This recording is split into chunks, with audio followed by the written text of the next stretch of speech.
trazes a felicidade, deixa a cidade e vem conhecer meu sertão querido, meu reino encantado, meu berço adorado que me viu nascer.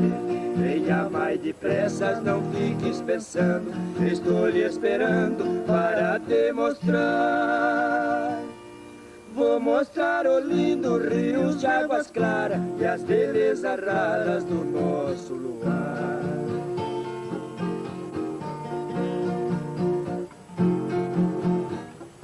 Quando a lua nasce por detrás da mata, fica a cor de prata, a imensidão.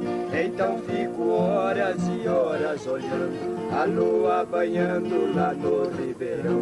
Muitos não importam com este luar, nem lembra de olhar o luar na serra.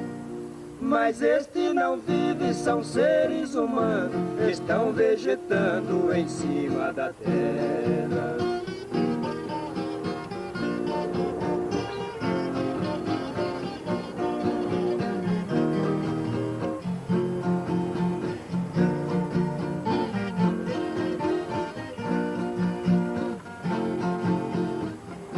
Quando a lua esconde, logo rompe a aurora. Vou dizer agora do amanhecer. Ralhos vermelhadão riscam o horizonte. O sol lá no monte começa a nascer.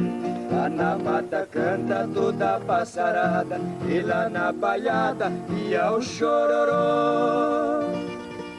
O rei do terreiro abre a garganta, bate asa e canta em cima do paiol.